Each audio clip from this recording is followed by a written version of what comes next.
Assalamualaikum warahmatullahi wabarakatuh. Yang terhormat Bapak Miftahul Huda selaku dosen mata kuliah Metodologi Studi Islam.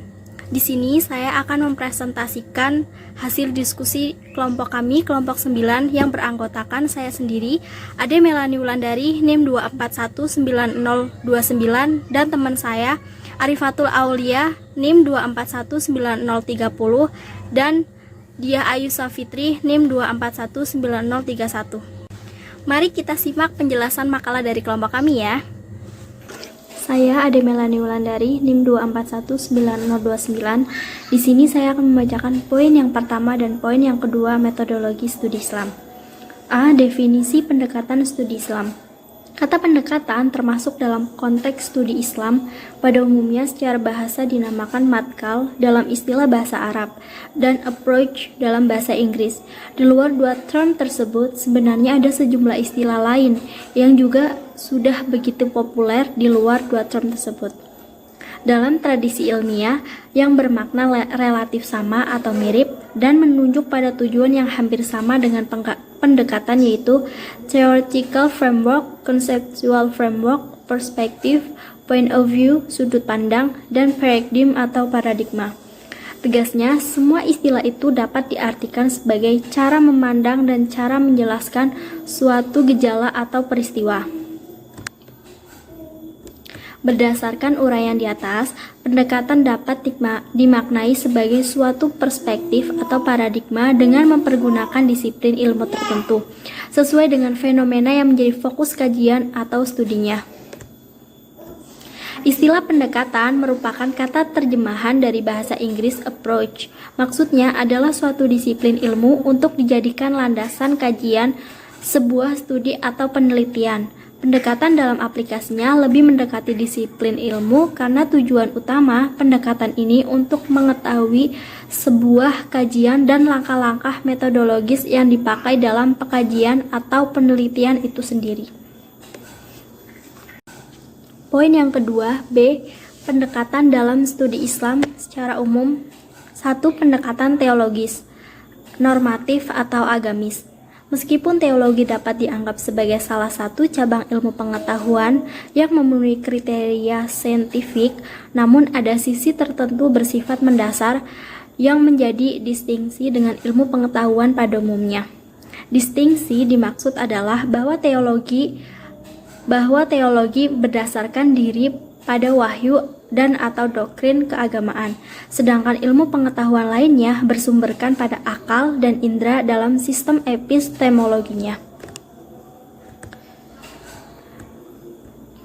Adapun makna kata teologis, terutama dalam kapasitasnya sebagai suatu pendekatan dalam studi agama atau baca Islam, sesungguhnya dapat diidentifikasi sejumlah karakteristik yang inheren padanya, bahwa konstruksi atau bangunan keilmuan dan pemikiran teologi sebagai ditegaskan oleh Amin Abdullah, struktur fundamentalnya paling tidak dicirikan oleh adanya 3 karakteristik.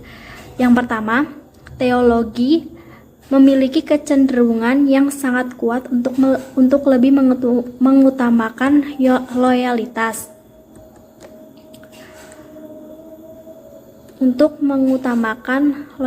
Yang kedua, adanya keterlibatan pribadi atau involvement dan penghayatan yang begitu kental dan pekat kepada ajaran-ajaran teologi anutannya yang tentu sangat diyakini kebenarannya.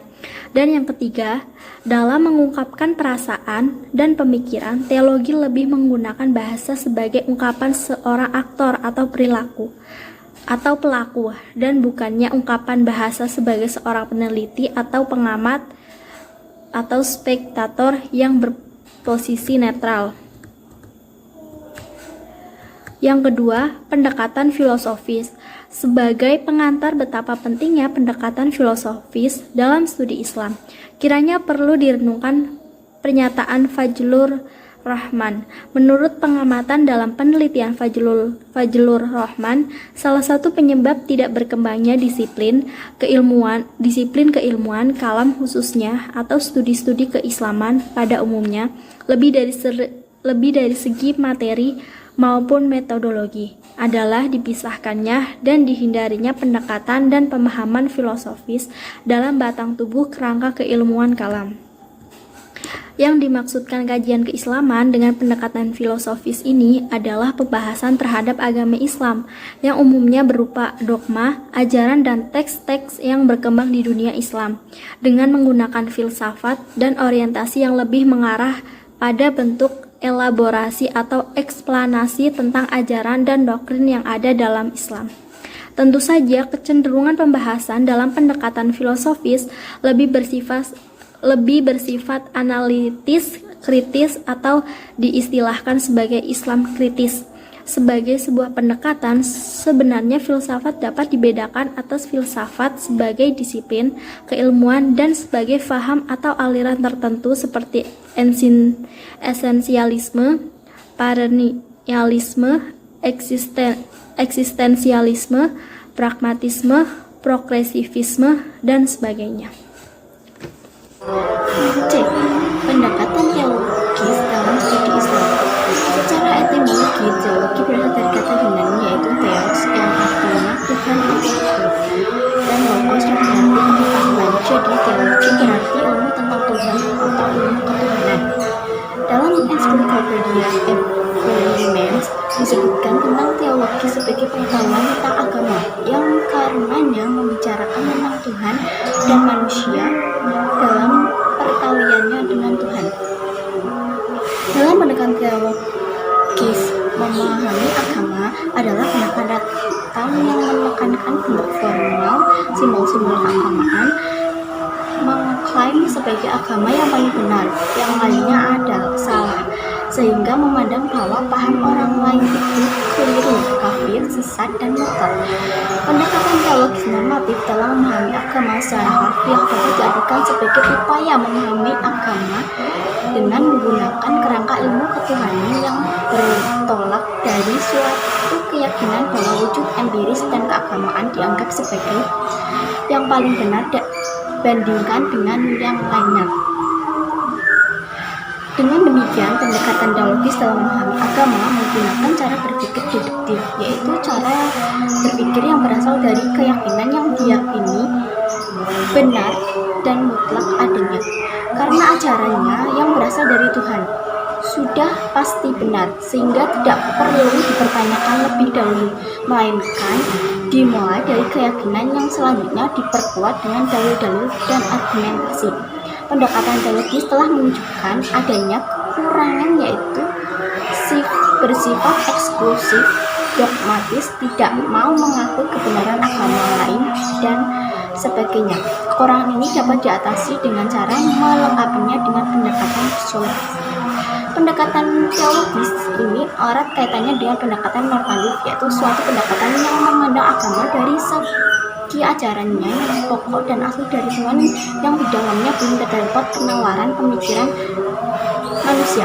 Dalam pendekatan teologis ini, agama dilihat sebagai suatu kebenaran mutlak dari Tuhan, tidak ada kekurangan sedikitpun, dan nampak bersikap ideal. Dalam kaitan ini, agama tampil sangat beriman dengan seperangkat cirinya yang khas. Untuk agama Islam misalnya, secara normatif pasti benar, menjunjung nilai-nilai luhur. Adapun ciri-ciri pendekatan teologis sebagai berikut: loyalitas terhadap diri sendiri, komitmen, dedikasi. Kemudian ada 3 pendekatan teologi normatif dalam memahami agama secara harfiah dalam konteks pluralisme beragama, yaitu A. Pendekatan teologi normatif, B. Pendekatan teologi dialogis, C. Pendekatan teologis konvergensi. Poin ke D, yaitu pendekatan filosofi dalam studi Islam. Philosophy of Religion mencakup keyakinan alternatif tentang Tuhan, varietas pengalaman religius, interaksi antara sains dan agama, sifat dan ruang lingkup baik dan jahat, dan perawatan agama lahir, sejarah dan kematian. Bidang ini juga mencakup Implikasi etis dari komitmen agama, hubungan antara iman, akal, pengalaman, tradisi, konsep yang ajaib, suci, wahyu, mistisisme, kekuasaan, dan keselamatan. Philosophy of Religion adalah pemeriksaan filosofis tema sentral dan konsep yang terlibat dalam tradisi agama.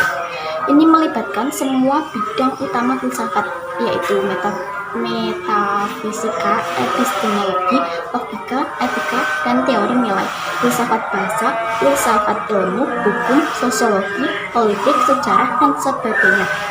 Philosophy of Religion juga mencakup penyelidikan atas makna keagamaan peristiwa sejarah, misalnya Holocaust, dan fitur umum kosmos, misalnya hukum alam, munculnya kehidupan sadar, kesaksian luas makna keagamaan, dan sebagainya. Secara khusus dapat diidentifikasi 5 posisi utama hubungan antara filsafat dan agama, yaitu filsafat sebagai agama, filsafat sebagai pelayan agama, filsafat sebagai pembuat ruang keimanan, filsafat sebagai suatu perangkat analitis bagi agama, filsafat sebagai studi tentang penalaran yang digunakan untuk memikirkan keagamaan. Pendekatan filsafat dilakukan untuk mengurangi nilai-nilai filosofi dan hikmah yang terkandung dalam doktrin-doktrin ajaran agama Islam yang terdapat dalam Al-Quran dan Hadis, seperti hikmah dalam penerapan syariat Islam atau hikmah dalam perintah tentang sholat, puasa, haji, dan sebagainya. Pola pendekatan tersebut diharapkan agar seseorang tidak akan terjebak pada pengalaman yang bersifat formalistik, yakni mengamalkan agama dengan susah payah tapi tidak memiliki makna apa-apa, kosong tanpa arti. Misalnya, sudah haji, sudah menunaikan rukun Islam yang kelima dan berhenti sampai di situ. Mereka tidak dapat merasakan nilai-nilai spiritual yang terkandung di dalamnya. Namun demikian, pendekatan filosofis ini tidak berarti menafikan atau menyepelekan bentuk pengalaman agama bersifat formal. Filsafat mempelajari segi batin yang bersifat esoterik, sedangkan bentuk formal memfokuskan segi lahiriah yang bersifat eksoterik. Contoh aplikatif pendekatan teologis dalam filosofis. 1. Contoh aplikatif dalam pendekatan teologis, yakni sebagai berikut. A. Teologis normatif. Aliran teologi yang satu ini yakin bahwa pemahamannya lah yang benar, sedangkan paham lainnya salah. Contohnya, yakni perbedaan dalam bentuk forma teologis yang terjadi di antara berbagai mazhab dan aliran teologi keagamaan. Teologi normatif ini menganggap bahwa keyakinannya lah yang paling benar dan lainnya adalah kafir. B. Pendekatan teologi dialogis. Pendekatan dialogis dalam pembahasan ini adalah metode pendekatan terhadap agama melalui dialog nilai-nilai normatif masing-masing aliran atau agama. Contohnya, seperti Hans Kung yang banyak mengkaji tentang Islam. Dalam melengkapi komentarnya, pertanyaan teologis yang diajukan Kung adalah apakah Islam merupakan jalan keselamatan? C. Pendekatan teologi konvergensi. Teologi konvergensi di sini adalah upaya untuk memahami agama dengan melihat intisari persamaan atau titik temu dari masing-masing agama untuk dapat diintegrasikan. Contohnya, Wilfred Caldwell Smith menghendaki agar penganut agama-agama dapat menyatu, bukan hanya dalam dunia praktis tetapi juga dalam pandangan teologisnya.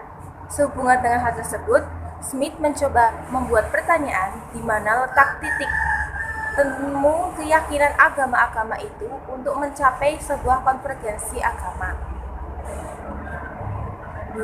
Contoh aplikatif pendekatan filosofis. Berbagai